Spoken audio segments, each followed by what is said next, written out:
आखिर क्या सच में जेनजी ऑडियंस यानी कि जेनजी स्टूडेंट्स ने मिलकर नेपाल की इतनी बड़ी गवर्नमेंट हिला दी और उसे उखाड़ के फेंक दिया? कौन है ये जेनजी लोग जो नेपाल में दंगे कर रहे हैं, नेपाल में हल्ला कर रहे हैं और प्रोटेस्ट कर रहे हैं गवर्नमेंट के अगेंस्ट में? और यही नहीं, उन्होंने प्रधानमंत्री केपी शर्मा ओली को भी मजबूर कर दिया इस्तीफा देने के लिए। देखो, बात नेपाल की चली है, जेनजी की भी चली है। जेनजी एक वो जनरेशन होती है जिसमें 1997 से सन 2000 के बीच में जो बच्चे पैदा हुए होते हैं उनको जेनजी कहा जाता है। जेनजी बच्चे उनको कहा जाता है जो कि एक काफ़ी ज़्यादा मॉडर्न बच्चे हैं और सोशल मीडिया से काफ़ी जुड़े हुए बच्चे हैं। लेकिन जेनजी को लोग बहुत हद तक नकारा भी कहते थे, क्योंकि ऐसा मानते थे कि ये सिर्फ इंस्टाग्राम पे रील और टिकटॉक पर डांस वीडियो बनाने के अलावा कुछ नहीं कर सकता। लेकिन नेपाल को पूरी दुनिया ने चौंका दिया जब यही जेनजी बच्चे सड़कों पर उतर गए सोशल मीडिया बैन के खिलाफ, करप्शन के खिलाफ, और किस तरीके से झोल झाल चल रहा था सरकार में उसके अगेंस्ट में जब इन्होंने सवाल पूछे और सरकार ने इनको जवाब नहीं दिए तो प्रोटेस्ट इतना बढ़ गया कि प्रधानमंत्री, फाइनेंस मिनिस्टर, बड़े बड़े मंत्रियों को इस्तीफा देना पड़ा, देश छोड़ के भागना पड़ा और साथ ही में बिल्कुल पार्लियामेंट तक जला के राख कर दिया। जी हाँ, नेपाल में तख्ता पलट हो चुका है। लेकिन आखिर ऐसा क्यों हुआ, क्या कारण थे, इंडिया पर उसका क्या असर होगा और इस तख्ता पलट में किसका फायदा है?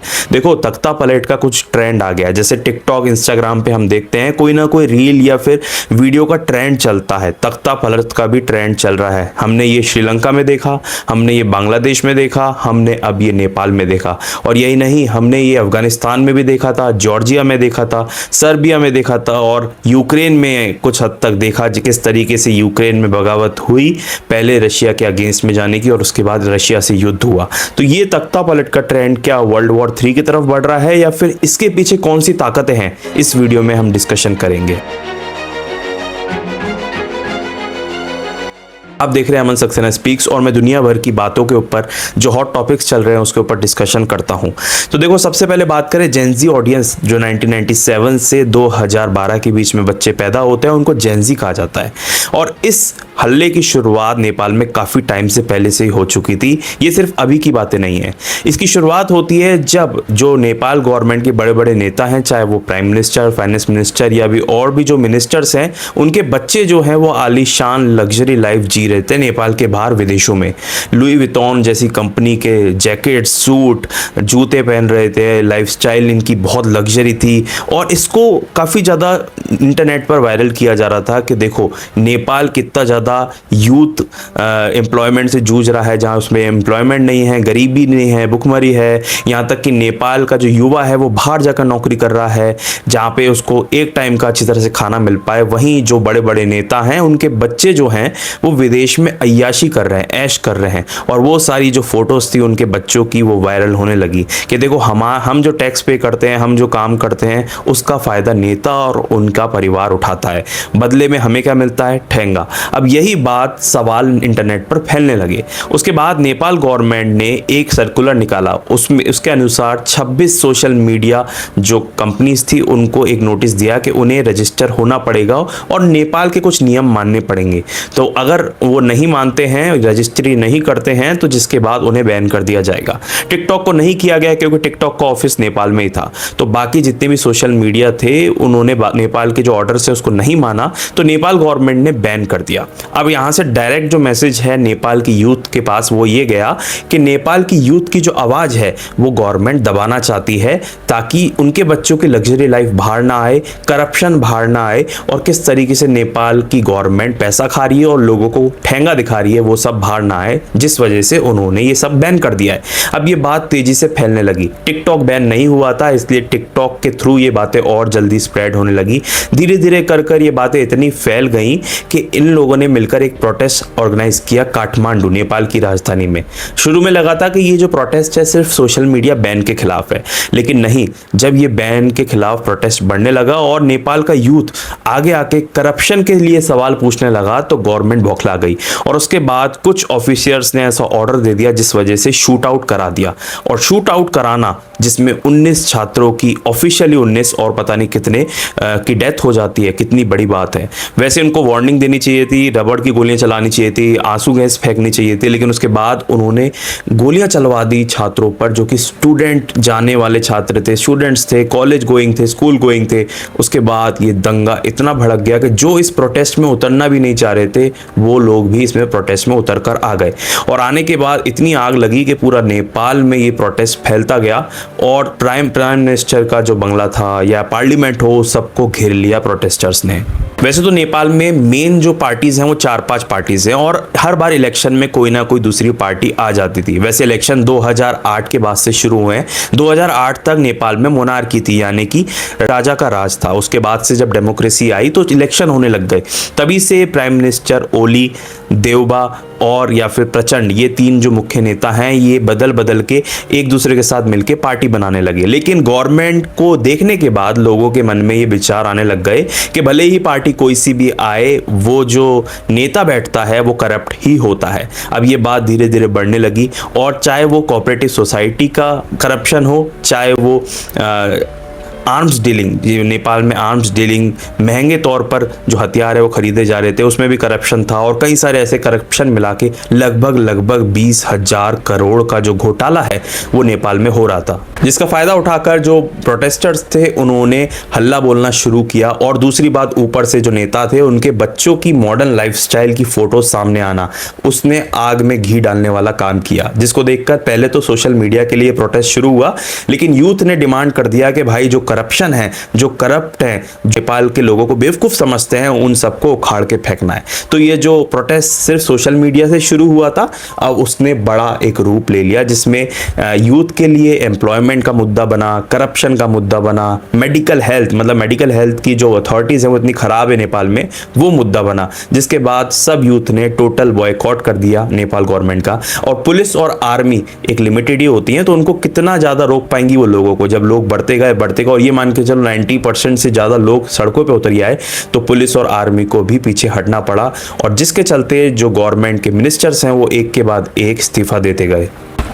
देखो, ये जो बगावत है ये एक दिन में नहीं होती और ना ही इसका मुद्दा सोशल मीडिया था। बड़े मुद्दे थे जैसे कि करप्शन हो गया या नेपाल यूथ का जो एम्प्लॉयमेंट हो गया। अब उसके पीछे ये काफ़ी लंबे समय से प्लानिंग रही होगी, काफ़ी लंबे समय से लोग चल रहे होंगे, लेकिन सोचने वाली बात ये है कि यहाँ पर एक जो बात है वो मिस हो गई। वो ये थी कि भाई नेपाल के जो लोग हैं वो अपनी प्रॉपर्टीज़ को ही क्यों जला रहे हैं, क्योंकि इसके चलते जो सुप्रीम कोर्ट और पार्लियामेंट उन सबको उन्होंने आग लगा दी और यहाँ तक कि जो कैदी थे जेल में से कैदियों को रिहा कर दिया। अब ये सब करना सही नहीं है। प्रोटेस्ट करना सही है, लेकिन कैदियों को छोड़ देना, सुप्रीम कोर्ट पार्लियामेंट में आग लगा देना, जिसमें जो डॉक्यूमेंट्स होंगी, जो नेता ने करप्शन किया होगा उसी की डॉक्यूमेंट्स जल गई होंगी, तो अब तो जिसने करप्शन किया होगा ना वो सामने आएगा, ना उसके ऊपर कोई केस चल सकेगा, ना कुछ उसके खिलाफ हो पाएगा। तो ये जो अपनी ही प्रॉपर्टी आग लगा दी वो कई हद तक गलत चला गया। लेकिन उसके बाद नेपाल के जो यूथ है वो बिल्कुल तबाही पर आ गया था और काफी ज्यादा प्रॉपर्टीज उन्होंने फूंक दी। हालात भी इनके बहुत बुरे चल रहे थे। अगर आप नेपाल की यूथ के बारे में बात करेंगे तो यूथ इतना ज़्यादा मजबूर हो गया, क्योंकि ऐसी खबरें आ रही थी कि जो रशिया यूक्रेन की लड़ाई हुई थी उसमें नेपाल के यूथ ने हिस्सा लिया था रशिया की तरफ से। रशिया से वो पैसे लेते थे क्योंकि ऑब्वियसली बात है एम्प्लॉयमेंट नेपाल में इतनी नहीं थी, तो वो रशिया से ट्रीटमेंट लेते थे। 6-7 महीने में आर्मी ऑफिसर के अंडर में वो तैयार होते थे और उसके बाद फिर वो यूक्रेन जाते थे लड़ने के लिए। पैसे के लिए ये सब नेपाली बॉयज़ कर रहे थे और इंडिया या चाइना या फिर और भी जो तमाम आसपास के नेबरिंग कंट्रीज हैं वहां जाकर अपना बिजनेस स्टार्ट करना, जिससे कि उनकी कुछ अर्निंग हो और वो अर्निंग में से अपने परिवार को नेपाल भेजना। तो इस तरीके की लाइफ जो है उनका यूथ जी रहा था वहां पे, जो बिल्कुल बहुत ज़्यादा गलत बात थी। अच्छा, उसी के बाद जो बड़े बड़े नेताओं के बच्चों के आलीशान अय्याशी वाले फोटोज आ रहे थे उन्होंने भी आग में घी डाल दिया और उसके बाद जो सोशल मीडिया बैन का जो प्रोटेस्ट था वो वहां से चालू हुआ और उसके बाद जो करप्ट गवर्नमेंट थी नेपाल की उसको उठाकर फेंक दिया गया। देखो, अगर इंडिया के पॉइंट ऑफ व्यू से देखें तो इंडिया का अभी कुछ कह नहीं सकते, क्योंकि नेपाल जो है वो बहुत अनस्टेबल हो चुका है। क्योंकि किसकी गवर्नमेंट बनेगी या नहीं, वो मोनार्ची यानी कि राजशाही, राजाओं के राज की तरफ वापस चला जाएगा नेपाल, ये जानना अभी बहुत ज़्यादा बाकी है। लेकिन एक बात तो तय है, केपी शर्मा ओली थे इसके जो प्रधानमंत्री थे नेपाल के, इससे पहले जो इन्होंने अब इस्तीफा दिया, वो काफ़ी ज़्यादा चाइना के तरफ थे, एंटी इंडिया थे, क्योंकि चाइना की जो पॉलिसीज थी उसमें वो ज़्यादा पार्टिसिपेट कर रहे थे और कहीं ना कहीं वो इंडिया के लिए खतरा था।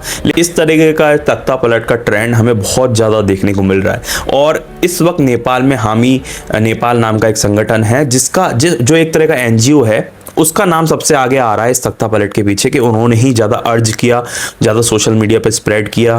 बाहर की जो कुछ कंट्रीज थी उन्होंने भी सपोर्ट किया, जिसके बाद ये बड़ा प्रोटेस्ट सामने आ पाया। देखो प्रोटेस्ट तो सही था अपनी जगह पे, क्योंकि ये करप्शन के खिलाफ था, लेकिन अब जो सत्ताधारी आएगा वो क्या होगा, इंडिया के लिए सही होगा या गलत होगा, वो तो अब देखना होगा। और अभी तो ये भी बताया जा रहा है सुशीला कार्की, जो कि वैसे उन्होंने पढ़ाई इंडिया में की है लेकिन नेपाल में एक हाई पोस्ट पर भी वो रह चुकी है, जज के ऑफिशियल पोस्ट पे रह चुकी है। वो टेम्परेरी गवर्नमेंट बनाएंगी अभी के लिए, जिससे कि थोड़ी सी व्यवस्था सही हो पाए और उसके बाद इलेक्शन होंगे नेपाल में। तो सुशीला कार्की का नाम सबसे आगे आ रहा है। वहीं हामी नेपाल जो संगठन है उसके जो हेड हैं वो भी एक इंपॉर्टेंट रोल प्ले कर सकते हैं एक नई गवर्नमेंट में। बट ओवरऑल अगर आप इंडिया के पर्सपेक्टिव से देखो तो जो पुराने प्राइम मिनिस्टर थे वो काफ़ी ज़्यादा ड्यूल गेम खेलते थे इंडिया के खिलाफ, चाइना के साथ वो ज़्यादा रहते थे। बट जो यूथ है वहाँ का वो पटा पड़ा है। कुछ लोग ये मानते हैं कि इंडियन जैसी अच्छी गवर्नमेंट होनी चाहिए, वहीं दूसरी तरफ कुछ लोग इंडिया के मीडिया वालों को साथ भी वहां देखना नहीं चाहते। तो कई सारी वीडियोस ऐसी आई होंगी, आपने भी देखी होंगी, जिसमें इंडियन मीडिया जो थे वहां पहुंच गए थे तो उनको मना कर दिया कि आप यहां पे आके रिपोर्टिंग ना कीजिए। तो अभी जो है वो बहुत अनस्टेबल कंडीशन है। लेकिन इंडिया के पॉइंट ऑफ व्यू से एक बात नेगेटिव में ये जाएगी कि अगर वहां पे अभी अनस्टेबल है तो बहुत सारे जो लोग हैं वो इंडिया माइग्रेट करने की कोशिश करेंगे, इंडिया आने की कोशिश करेंगे, चाहे वो रोजगार के लिए हो, चाहे वो शांति के लिए हो या किसी भी वजह से हो। बट जब तक एक स्टेबल गवर्नमेंट नहीं बन जाती तब तक जो है नेपाल की कंडीशन अनस्टेबल रहेगी। लेकिन जो करप्शन सर तक आ चुका था, जो यूथ को परेशान किया जा रहा था, उसके बाद यूथ ने अपना गुस्सा दिखाया और ये दिखाया कि वो सिर्फ सोशल मीडिया तक सीमित नहीं है, वो करप्शन करने वालों के अगेंस्ट बोलेंगे, जो अपने पैसे खा के अपने बच्चों को बड़े बड़े विदेशों में पढ़ने भेजते हैं उनके खिलाफ बोलेंगे, और जो मेडिकल और जितनी भी अथॉरिटीज का मजाक बना के रख रखा था गवर्नमेंट ने उनके खिलाफ बोलेंगे। तो वैसा उन्होंने बोला और करके दिखा दिया नेपाल की गवर्नमेंट ने। वैसे ऐसा बताया जा रहा है कि काफी टाइम पहले से बहुत सारे एक्सपर्ट्स ने ये बात कह दी थी कि जो क्रांति आने वाली है नेपाल में बहुत जल्द आएगी और तख्ता पलट होगा। तो ये एक दिन की बात तो नहीं होती, बहुत सारे एक्सपर्ट्स ने ये भी दावा किया था कि जो नेपाल में चीजें होने वाली हैं वो आप आगे जाकर देखना। और आज की डेट में हम वो सब चीजें देख रहे हैं जिसकी भविष्यवाणी नेपाल के लिए की गई थी। नेपाल में प्रोटेस्टर्स ने बता दिया कि यूथ एक साथ खड़ा हो जाए तो वो पूरा का पूरा तख्ता पलट कर सकता है। वैसे तो अब देखना ये होगा कि अब आगे क्या स्टेप्स लिए जाते हैं, पर वहाँ के जो नेता हैं वो भाग चुके हैं या उनको मार मार के भगाया गया है या फिर उनसे इस्तीफा ले लिया गया है। अब देखना ये होगा कि ये मोनार्ची की तरफ जाती है या फिर सुशीला कार्की जो नाम सामने आ रहा है वही एक टेम्परेरी गवर्नमेंट बनाती है और उसके बाद इलेक्शन होते हैं। लेकिन अगर आप दुनिया विदेश या फिर पूरे इस जगत में क्या हो रहा है इसके बारे में आप जानना चाहते हैं, क्या हॉट टॉपिक्स हैं, क्या बड़ी बड़ी खबरें सामने आ रही हैं, जो क्या ब्रेकिंग न्यूज़ सामने आ रही हैं, उनके ऊपर डिटेल डिस्कशन चाहते हैं तो आप इस चैनल को भी सब्सक्राइब कर सकते हैं। मिलेंगे एक नेक्स्ट वीडियो में, तब तक के लिए भारत माता की जय।